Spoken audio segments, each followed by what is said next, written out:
Rain fell in sheets. Flashing lights cut through the mist. And in the middle of a high-stakes FBI operation, Justin Bieber stood, holding an umbrella over a pregnant agent whose strength had just given out. What he didn't expect was what she whispered through the pain. What came next would leave the world speechless, and the FBI forever in his debt. This isn't a concert story. This is a hero story. Location, Washington, D.C. Time, 7:39 p.m. Tuesday. Rain streaked the black SUVs that lined the barricaded street. The sky hung heavy, its color somewhere between slate and ash. Thunder rolled in the distance, low and urgent as agents shouted into radios with clipped urgency. Sirens pierced the storm, one after another echoing off the concrete buildings, like a warning that arrived too late. The street, usually chaotic with traffic, was frozen under tight security. Government officials were expected nearby. Every movement was watched, every entrance guarded. Out of the rain emerged a young woman.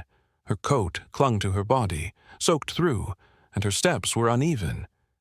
Clearly pregnant, she moved with determination, but something was wrong.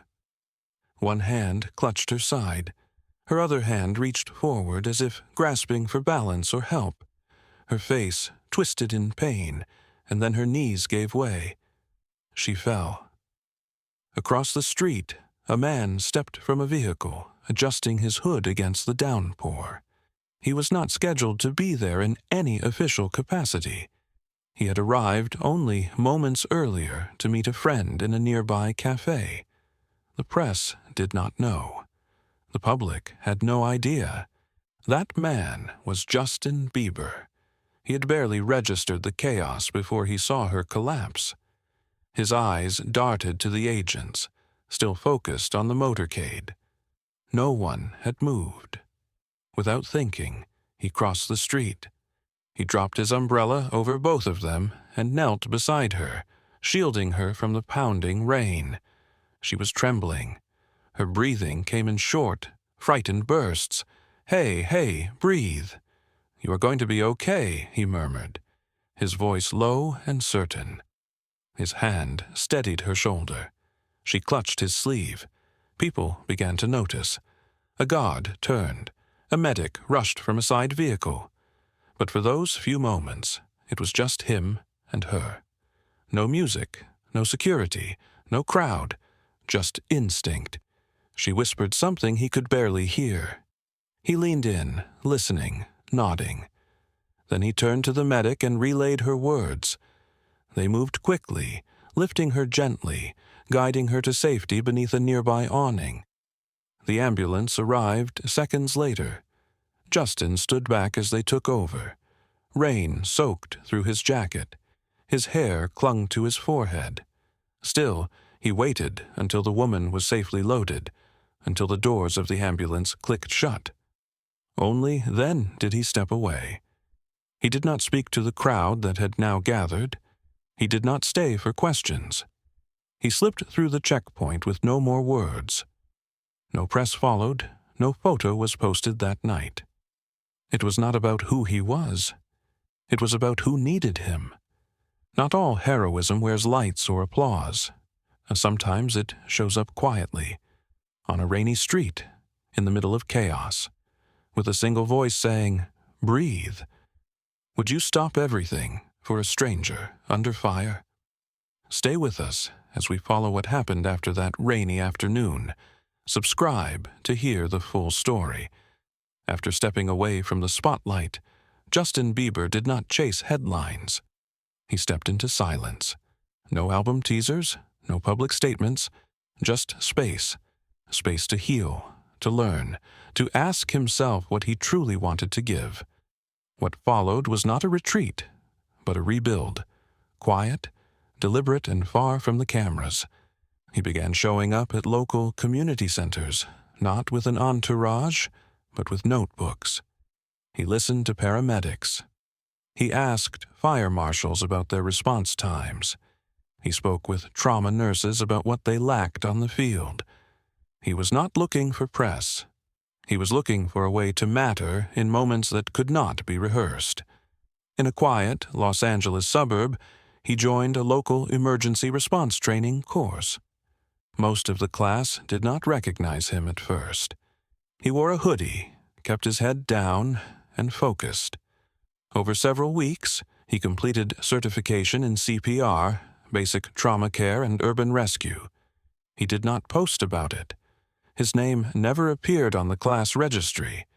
Only the initials JB marked the attendance logs. He used the knowledge he gained to start conversations with school boards, not about music education, but about medkits. He began funding tactical gear, tourniquets, chest seals, emergency blankets for schools across the country. He quietly sponsored EMT scholarships for underserved youth. His requirement? No marketing attached, no speeches necessary. His presence the night of the street barricade was not a fluke. He had been there on purpose. Justin had been meeting with the FBI's Civilian Outreach Division, sitting across from agents and regional coordinators to discuss funding for expanded safety training in schools and shelters. The visit was private, requested through a foundation contact months earlier. No one had announced it. No one expected it to turn into a public act of heroism. But for those who knew, it made sense. Earlier that very day, he had spoken briefly to a local news outlet that caught wind of his visit. "I am not just here to donate a check," he said, standing beside a stack of first aid kits. "I want to know how I can physically help." He meant it. Every hour spent training, every late-night call with rescue specialists, every meeting where he sat with teams who responded to chaos daily and simply asked, "What do you need most?" Justin's comeback was not choreographed. There was no single performance, no viral music video, no sweeping return to tour. Instead, it looked like a man learning to listen again. Learning that purpose sometimes lives outside applause. He once filled arenas. Now he filled duffel bags with trauma gear. His fans began to notice when anonymous donations to public safety groups started appearing, when urban rescue programs in small towns suddenly had enough gear for a full year, when school districts no one talked about began receiving upgraded supplies with no press release attached. It became clear that this was no one-time effort. It was a shift, a new direction. In private, Justin met with youth groups, not to perform, just to answer questions, to sit with them during drills, to remind them they had power too. When asked why he had chosen this path, he gave a simple answer: because someone needs to show up. And if I have the time, the training, and the chance, then I am going to show up. The headlines would catch up later. But in the quiet spaces, in classrooms and command rooms, the message was already clear. His presence was not about reputation. It was about readiness. What if the best comebacks happen offstage? Follow this story to see how Justin's new role might be his most impactful yet. Subscribe to stay connected as we continue uncovering how a global star chose to serve, not shine. Special Agent Ava Ramirez was used to operating in shadows. For 8 months, she had been embedded in one of the most delicate investigations of her career. Her assignment demanded silence, precision, and a steady hand through layers of deception. Ava had delivered on every count. Few knew the full scope of her mission. Fewer still knew she was pregnant. The decision to remain active was not made lightly. Only a handful of trusted team members were aware of her condition. Medical clearance had been granted with conditions, and Ava had followed every protocol to the letter. But the work was relentless, and that night's operation was never supposed to push her this far. She had studied the target's patterns. She had mapped the exit routes. Every detail had been planned down to the second. The rain only added to the intensity of the assignment, cloaking the street in a layer of uncertainty that even her experience could not predict. As the operation unfolded, Ava felt the pressure in her lower back. At first, it was manageable. A tightening, then release. She breathed through it, kept her focus locked on the subject across the street. Her earpiece crackled with updates. Everyone was in position. The plan was working. Then came the second wave. This one hit harder. Ava shifted her weight, tried to steady her breathing. Her hand drifted to her side just for a second. She whispered to herself, "No, not now," but her body disagreed. The pain surged, fast and deep. Her vision blurred for a heartbeat. She clutched the metal barricade beside her, fingers digging in as the contraction built. Someone shouted across the comms asking for confirmation. Ava's response lagged. Her jaw clenched. Still, she tried to push through. She had always finished what she started. She had walked through gunfire and betrayal. She had carried informants out of hostile zones. She had led teams through burning buildings and storming alleys. But this time, the challenge was not external. It was inside her. She took a step forward, then another, and then her knees buckled. Her body folded in on itself. Her hand went to her stomach. Her badge shifted beneath her coat as she fell, her legs giving way under the pressure of pain and effort. Her breath caught in her throat.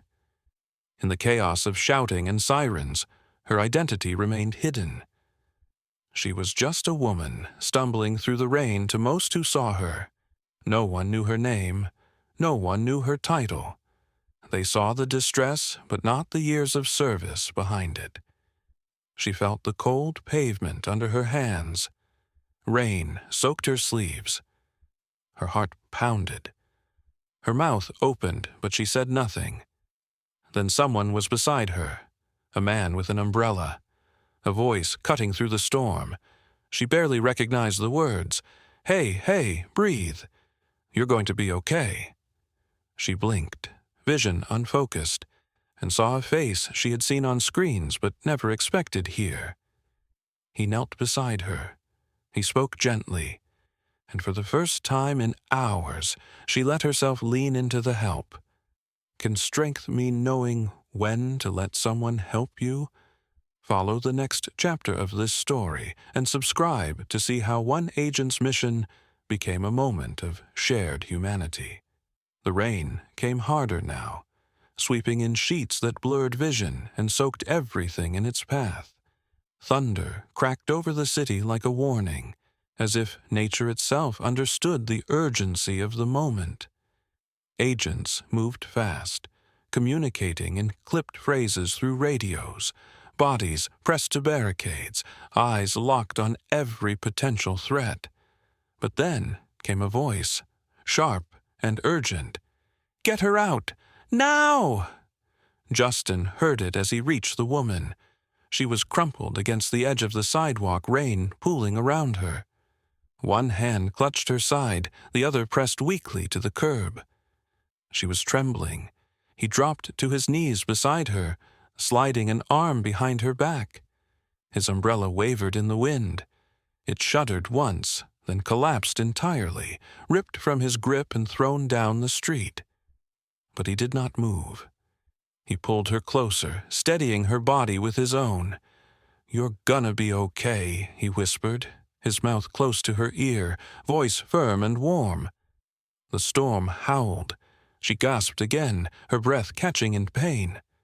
Her fingers found his wrist and held tight. "Don't leave, please." Her voice was soft, almost lost to the wind, but he heard every syllable. "I've got you," he said without hesitation. "I'm not going anywhere."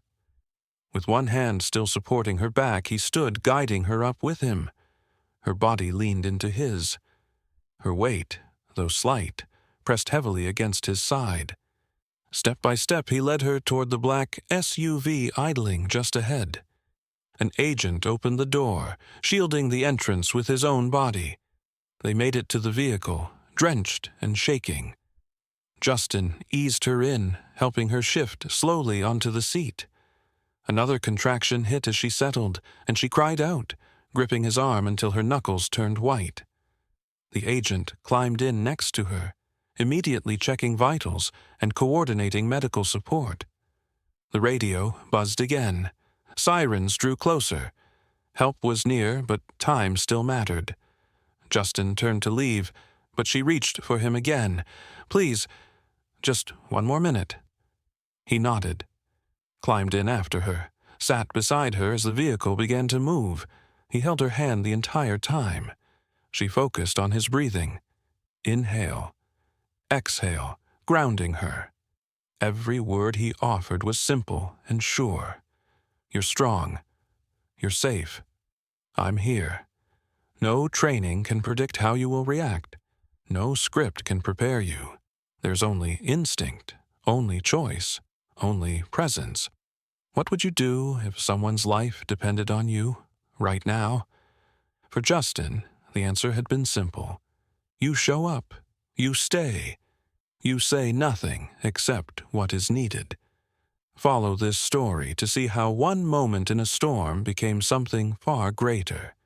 Subscribe to stay connected as we continue uncovering the impact of presence in the middle of chaos. The wind had not let up. Rain continued to batter the streets, turning sidewalks into rivers and shoving tree branches into the road. The tension that had briefly eased inside the black SUV now thickened again. Ava Ramirez clutched her side, eyes on the horizon. A distant engine roared. It was not part of the original plan. An unmarked van appeared through the fog of water, speeding toward the barricade with no visible clearance.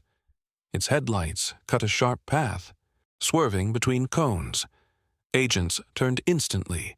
Radios snapped to life. "Inbound vehicle unconfirmed." Weapons were drawn. Commands shouted. Ava's eyes widened. She tried to sit up, but the pain forced her back. "Justin, what's happening?" she asked, voice shaking, breath short. Justin looked once toward the oncoming van, then back to her. His jaw clenched, but his eyes stayed steady. He moved without hesitation. "Stay behind me." He positioned himself between her and the approaching vehicle, both arms out slightly, not in aggression, but in defiance of fear. His wet clothes clung to him. His posture did not shift.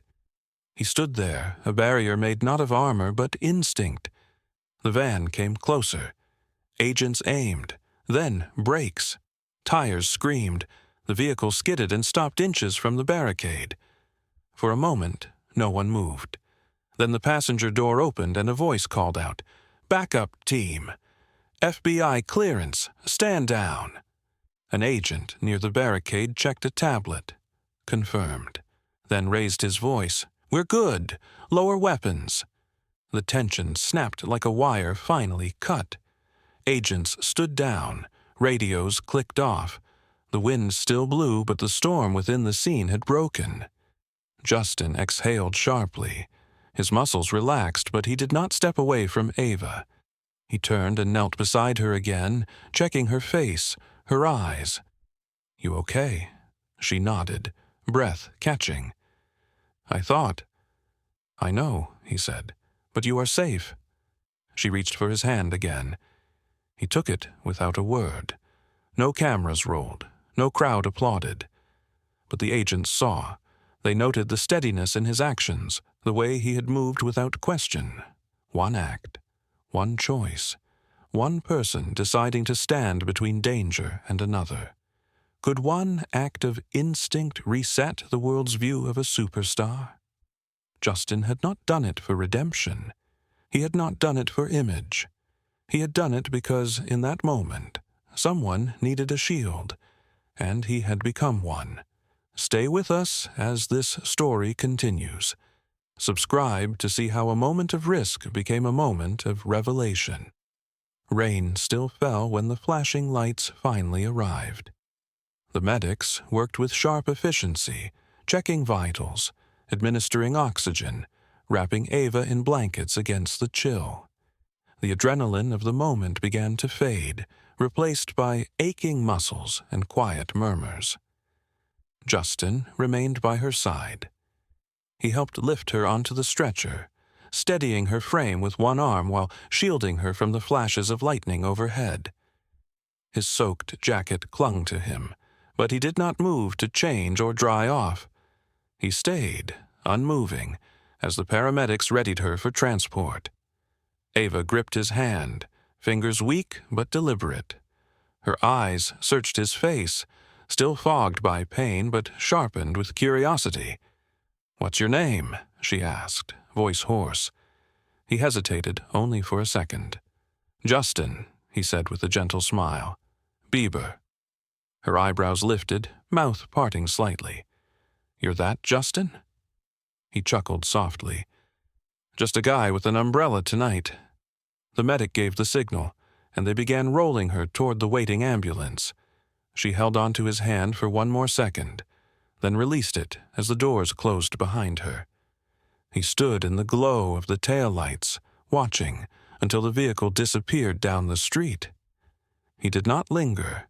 He spoke briefly with a lead agent who thanked him and confirmed Ava would receive full care.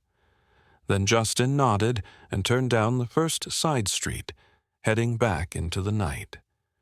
No interviews, no cameras, just the sound of rain following his steps. By morning, the story had begun to spread. The agency remained quiet at first. Witness accounts trickled out. A few anonymous sources confirmed the presence of a civilian who had helped an agent during a high-stakes operation. Still, Justin said nothing. His team released no statement. But someone else took notice. At exactly 9 a.m., a black vehicle pulled up to the private address where Justin had been staying. From it stepped Christopher Wray, the director of the FBI. His appearance was unannounced. No press followed. No record was logged for the visit. Justin answered the door in jeans and a plain shirt.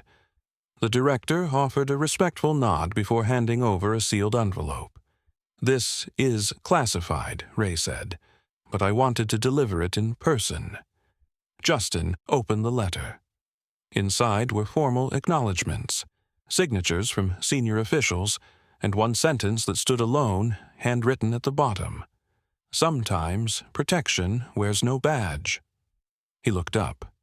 Ray extended a hand. "Thank you for what you did." They shook hands, briefly but firmly. No photos were taken. No articles were written about the meeting. But inside government circles, the story echoed. The FBI did not always recognize civilian involvement. Most actions were folded into operations, classified or forgotten. But this time, gratitude took precedence over protocol. The agents who had seen him shield Ava spoke of his focus, his calm, the lack of ego. It was rare to see someone act with that kind of clarity when the threat felt so close. Justin, for his part, made no mention of the encounter. He continued his day quietly, visited a children's hospital that afternoon, attended a scheduled trauma response seminar that evening, spoke to no one about what had happened. The moment was not his to keep. It belonged to everyone who believes that instinct matters, that compassion can cut through chaos, that sometimes a person chooses to show up in the exact moment they are needed most. What if the government chose gratitude over silence? In this case, it did. And for one man known for stages and headlines, the most meaningful recognition came without spotlight or song. Follow this story to see how presence, not prestige, can leave the most lasting mark. Subscribe to continue uncovering how quiet actions can lead to historic echoes. The days following the incident moved quietly, but the effects rippled far beyond one stormy street. Justin continued his work without fanfare.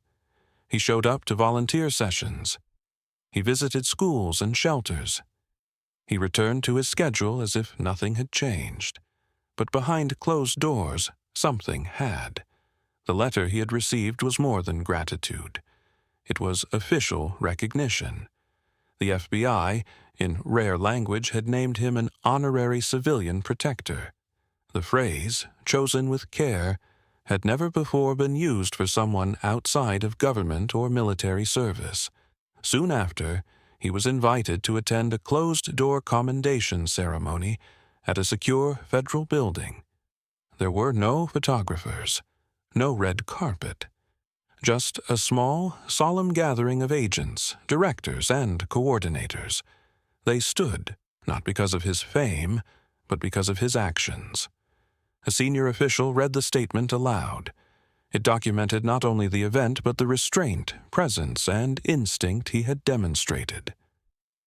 Ava Ramirez, now recovering in a medical facility, had added her voice to the ceremony by video message. "I trusted him with my life," she said, "and he never let go." When Justin stepped forward to receive the commendation, he did so quietly. He shook hands. He gave no speech, but his eyes showed the weight of the moment. Then came the unexpected offer. The agency had reviewed his background, his volunteer work, his trauma response certifications, and his youth mentorship history. They had followed his efforts from afar, even before the incident, and they saw value in it. Justin was asked to serve as a civilian liaison to the FBI's Youth Division. The role would be part advisory, part outreach. His insight, drawn from both celebrity and community engagement, would be used to help bridge the gap between young people and federal outreach programs. He was surprised, humbled, but he did not hesitate. "If I can help make kids feel seen and safe," he said, "then I want to be part of that." But the agency was not finished. The director announced one final gesture.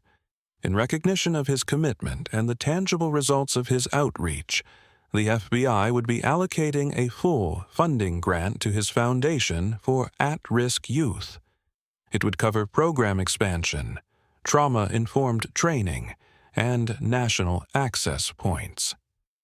Justin looked down for a moment before responding. "I did not expect any of this. I just saw someone who needed help. She was someone's mother. That is all that mattered." The room went silent for a breath.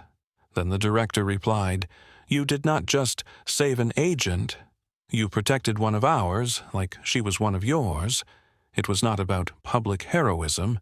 It was about private choice, about showing up in a moment that demanded action and giving more than what was required. The funding changed everything for his foundation. Doors opened. New staff were hired. Training kits reached hundreds of schools within weeks. More young people gained access to mentors who had walked similar roads. The liaison role also gave him a platform without a spotlight. He began participating in task force meetings.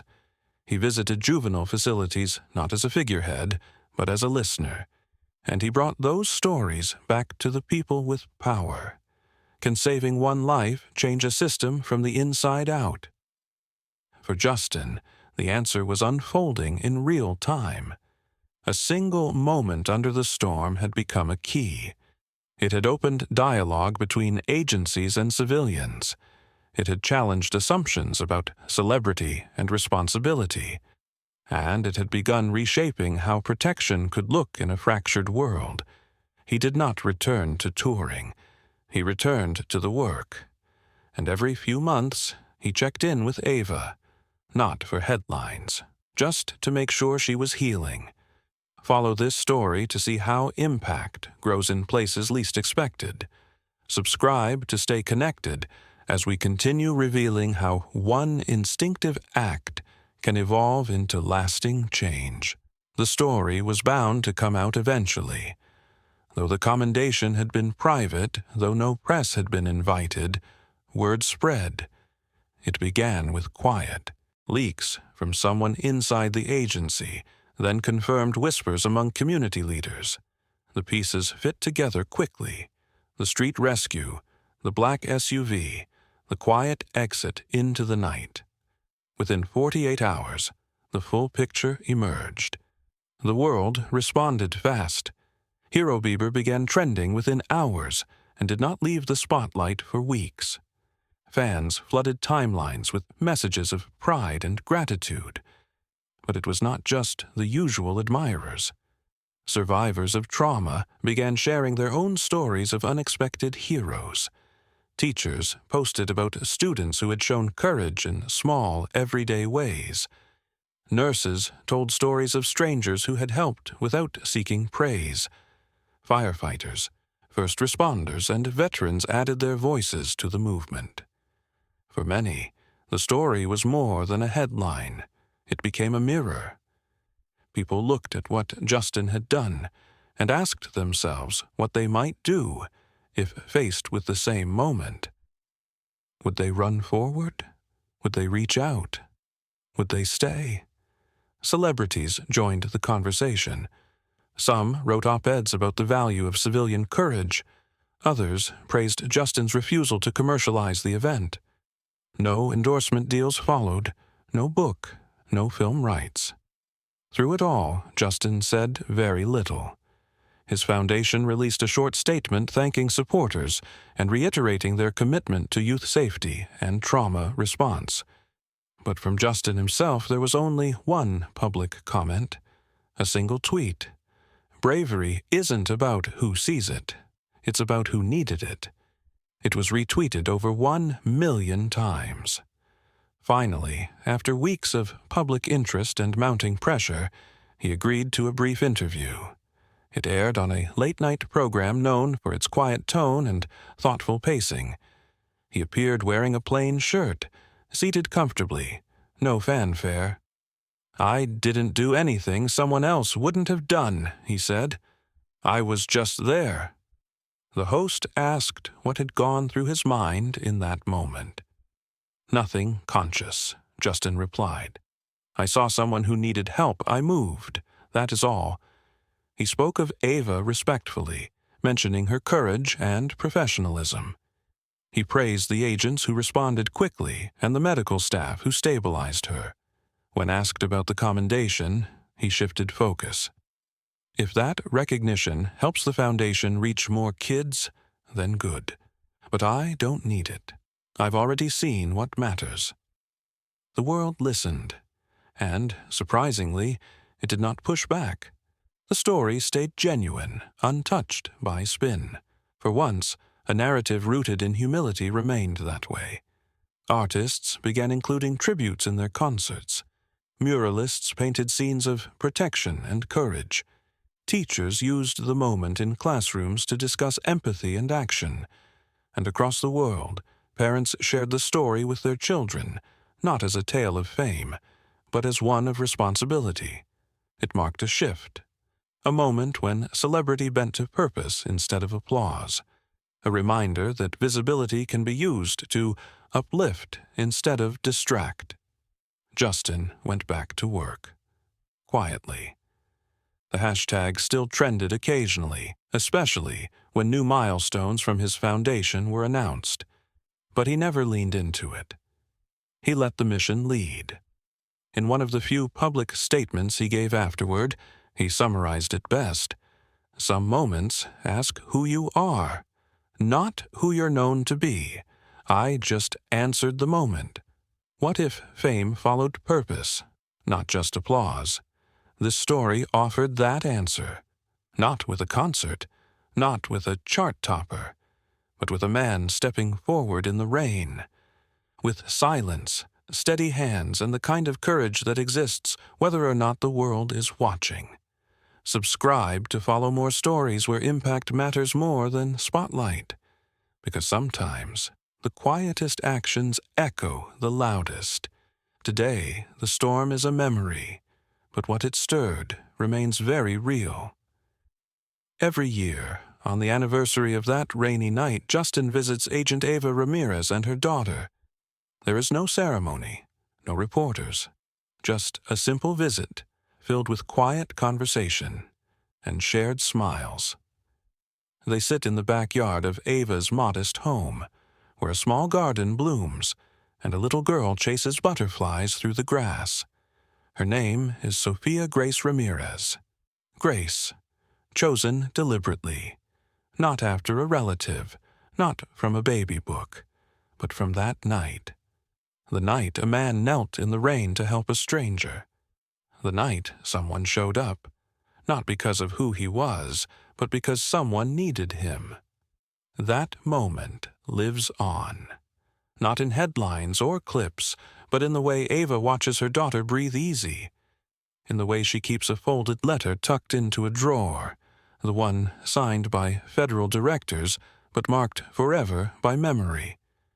That night did not end with applause. It ended with presence.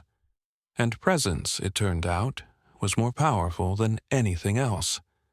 Ava has since returned to work in a limited capacity. She mentors younger agents now, guiding them through the emotional strain that training manuals never cover. She tells them to listen to their instincts.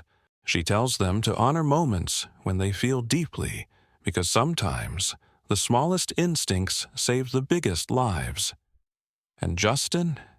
He still avoids the spotlight. He continues to support trauma programs, respond to crisis calls, and lead by example. His days are quieter now, shaped more by who he helps than by who sees him. He once said music helped him find his voice. But he also learned that silence, intentional, compassionate silence, can speak louder than lyrics. "You saved me that night," Ava told him during a private conversation the following year. Justin shook his head. "No," he replied, "you saved me. You reminded me why I started caring again. Because sometimes it is not the act itself that changes everything. It is the feeling afterward. The reminder that presence can carry more meaning than power. That courage often comes without armor, without warning. The image of him in the storm, soaked and steady, has become symbolic in quiet circles. A photo taken later that night, snapped without his knowledge by a nearby agent, sits framed in the FBI's Youth Division headquarters, not because of who he is, but because of what he did. It shows no face, clearly, just two figures under a shattered umbrella, one holding the other, one refusing to let go. The inscription below it reads, "Sometimes the shield is human." That single moment in the rain now lives in more than headlines. It lives in how we define bravery, in how we talk to children about what it means to help, in how communities rebuild trust by recognizing that heroes are not always loud. Sometimes, the most heroic line is not in a song. It is in an action. It is a step forward, a hand offered, a voice steady when the world is breaking. If you believe that heroism has no dress code, share this story. Because umbrellas do not just stop rain, they shield futures. Thank you for following this journey. Subscribe to stay connected with more stories where action, not attention, changes lives.